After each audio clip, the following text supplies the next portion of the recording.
ایک بادشاہ کی 7 بیٹیاں تھیں۔ ایک دن بادشاہ بہت خوش ہوتا ہے اور اپنی 7 بیٹیوں کو بلا کر پوچھتا ہے کہ میں تم سب سے ایک سوال پوچھوں گا اور اگر جواب اچھا لگا تو تمہارا من چاہا انعام بھی دوں گا۔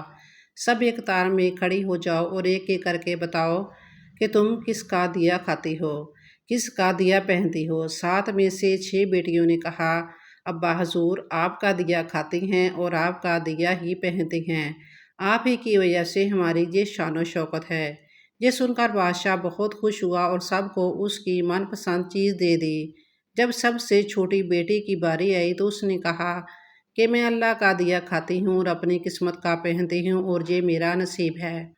بادشاہ یہ سنتے ہی آگ بگولا ہو گیا اور کہنے لگا، اے کم بخت، تو نے میری ناشکری کی ہے، تجھے اس کی سزا ضرور ملے گی۔ شہزادی نے کہا، جو حکم ابا حضور۔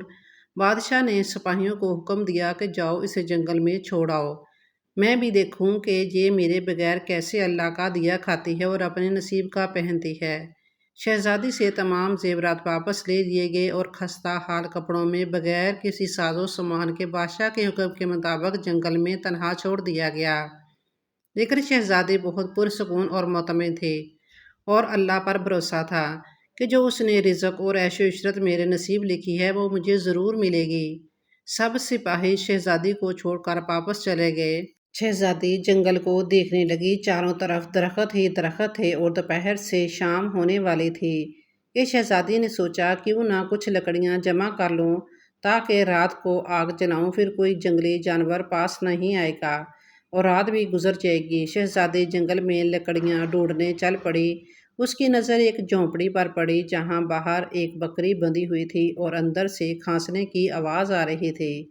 پہلے تو شہزادی بہت حیران ہوئی کہ اتنی ویران جگہ پر جھونپڑی۔ جب وہ وہاں جھونپڑی کے اندر داخل ہوتی ہے تو کیا دیکھتی ہے کہ ایک بوڑھا ضعیف ایک چارپائی پر لیٹا ہے اور کھانستے کھانستے پانی پانی پکار کر رہا ہے۔ شہزادی ادھر ادھر دیکھتی ہے تو کونے میں ایک پانی کا گھڑا پڑا ہوتا ہے۔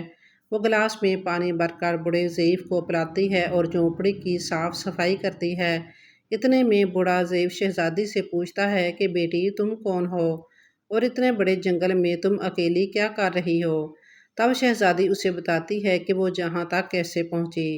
بوڑھا ضعیف اسے جھونپڑی میں ہی رکنے کا بولتا ہے اور کہتا ہے کہ میں شہر میں کام کرتا ہوں، صبح شہر چلا جاؤں گا اور 8 دن کے بعد آؤں گا، تم یہیں رہو اور جھونپڑی میں کھانے کا سامان ہے اور ندی پاس ہی ہے، تم وہاں سے گھڑا بھر لیا کرنا۔ صبح کو بوڑھا ضعیف شہر چلا جاتا ہے اور شہزادی جہاں اکیلی جھونپڑی میں سب صفائی کر کے بکری کا دودھ نکالتی ہے، آدھا اپنے لیے رکھ لیتی ہے اور آدھا باہر ایک کونے میں برتن میں ڈال کر رکھ دیتی ہے کہ رات کو کوئی جانور بھوکا یا پیاسا ہوگا تو پی لے گا اور خود اندر آ کر سو جاتی ہے۔ صبح سویرے جب شہزادی اٹھتی ہے تو کیا دیکھتی ہے کہ دودھ کا برتن خالی اور پاس ایک لال پڑا ہے جو دیکھنے میں بہت ہی نایاب اور قیمتی معلوم ہوتا ہے اور پاس ہی سانپ کے نشان بھی نظر آتے ہیں۔ تب شہزادی کو یاد آتا ہے کہ بچپن میں اس نے سنا تھا کہ جب کوئی نایاب سانپ بہت خوش ہوتا ہے تو ایک ایسا لال اگتا ہے کہ جس کی قیمت ہیرے جواہرات سے بھی مہنگی ہوتی ہے۔ شہزادی بہت حیران ہوتی ہے اور دل میں سوچتی ہے کہ شاید سانپ بھوکا تھا، اس لیے وہ اپنے دودھ پی کر خوشی میں لال چھوڑ گیا۔ پھر وہ لال اٹھا کر اپنے پاس رکھ لیتی ہے۔ پھر اگلی رات شہزادی برتن میں دودھ رکھ دیتی ہے اور اگلی صبح جب دیکھتی ہے تو پھر ایک لال ہوتا ہے۔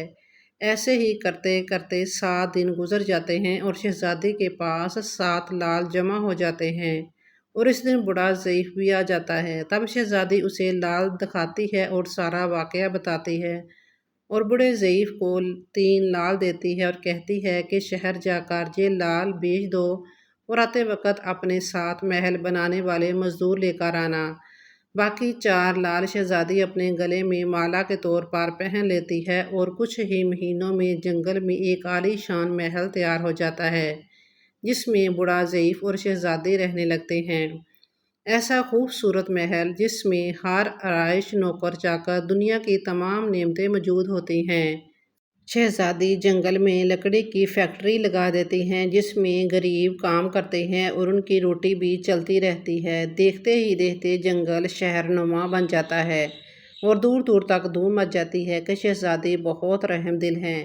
یہ خبر ایسے ہی بادشاہ تک پہنچتی ہے تو بادشاہ کے دل میں اشتیاق ہوتا ہے کہ دیکھوں تو صحیح کون سے ملک کی شہزادی ہے جس کی اتنی تعریف ہے۔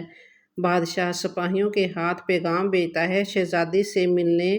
جہاں شہزادی کے سپاہی جب شہزادی کو بتاتے ہیں تو شہزادی یہ حکم دیتی ہے کہ بادشاہ سلامت ایک ہی شرط پر ہم سے مل سکتے ہیں کہ وہ اپنی تمام بیٹیوں کے ساتھ آئے۔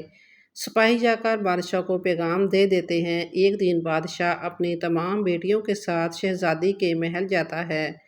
شہزادی ان سب سے ملتی ہے۔ شہزادی کے چہرے پر نقاب تھا اور ان کے لیے 7 رنگ کے کھانے پیش کرتی ہے اور ہر کھانے کے ساتھ اسی رنگ کا جوڑا زیورات پہن کر آتی ہے۔ محل کی شان و شوکت، خوبصورتی اور شہزادی کا انداز بادشاہ اور باقی تمام شہزادیوں کو بہت حیران اور متاثر کرتا ہے۔ آخر میں بادشاہ شہزادی سے کہہ ہی دیتا ہے کہ تم میری بیٹی کی جگہ پر ہو اور میں بھی تمہارے کہنے پر اپنی تمام بیٹیوں کے ساتھ آیا ہوں، پھر ہم سے یہ پردہ کس لیے؟ بہت اصرار پر شہزادی کہتی ہے ٹھیک ہے، میں تیار ہو کر آتی ہوں۔ سب شہزادیاں آپس میں سرگوشی کرنے لگتی ہیں کہ اتنی تو تیار ہے، اتنے مہنگے زیورات پہنے ہیں، اب اور کتنا تیار ہو کر آئے گی۔ اتنے میں کیا دیکھتے ہیں کہ دور سے کوئی خستہ حال کپڑوں میں آ رہا ہے اور غور کرنے پر بادشاہ کو یاد آتا ہے کہ یہ تو ابھی تک زندہ ہے۔ میں تو سوچتا تھا کہ اسے جنگل کے جانور کھا گئے، اور جب میں نے اپنے سپاہیوں کو اس کی خبر لینے بھیجا تھا تب انہوں نے ہی بتایا تھا کہ وہاں شہزادی کا کوئی نام و نشان نہیں ہے، تو یہ کیسے ممکن ہے؟ بادشاہ خوشی سے جھوم اٹھتا ہے اور کہتا ہے شہزادی کو بلاؤ، میں تمہیں شہزادی سے آزاد کروا کے لے جاؤں گا، چاہے وہ تمہاری قیمت میں میری ساری بادشاہت مانگ لے۔ یہ سنتے ہی شہزادی بولتی ہے نہیں ابا حضور، میں ہی وہی شہزادی ہوں، اور میں نہ کہتی تھی کہ میں اللہ کا دیا کھاتی ہوں اور اپنے نصیب کا پہنتی ہوں، بس اسی اللہ نے مجھے کہاں سے کہاں پہنچا دیا کہ آج میں آپ سے بھی زیادہ امیر ہوں۔ پھر شہزادی اپنا تمام حال بیان کرتی ہے کہ وہ اس مقام تک کیسے آئی اور دکھاتی ہے اپنے گلے کی مالا جس میں ابھی بھی 4 لال موجود ہوتے ہیں۔ یہ بات سنتے ہی باقی تمام شہزادیاں دل میں رشک کرنے لگتی ہیں اور سوچتی ہیں کہ اے کاش ہم نے بھی تب یہی کہا ہوتا کہ اللہ کا دیا کھاتی ہوں اور اپنے نصیب کا پہنتی ہوں۔ ہمیشہ اللہ تعالیٰ کی ذات پر یقین رکھو، بس وہ جس حال میں بھی رکھے ہمیشہ شکر ادا کرو، وہ ذات تمہیں کبھی اکیلا نہیں چھوڑے گی۔ اس کہانی سے ہمیں یہ سبق ملتا ہے کہ اللہ پر مکمل بھروسہ رکھنے والے لوگ دنیا کی کوئی بھی آزمائش ہو کبھی ناکام نہیں ہوتے۔ توکل، صبر اور شکر انسان کو وہ مقام عطا کرتا ہے جو دنیا کی کوئی دولت نہیں دے سکتی۔ اگر آپ کو یہ کہانی پسند آئی ہے تو لائک اور شیئر کریں تاکہ دوسرے بھی اس خوبصورت سبق آموز کہانی سے فائدہ اٹھا سکیں۔ مزید دلچسپ اور نصیحت آموز کہانیوں کے لیے ہمارے چینل کو ضرور سبسکرائب کریں۔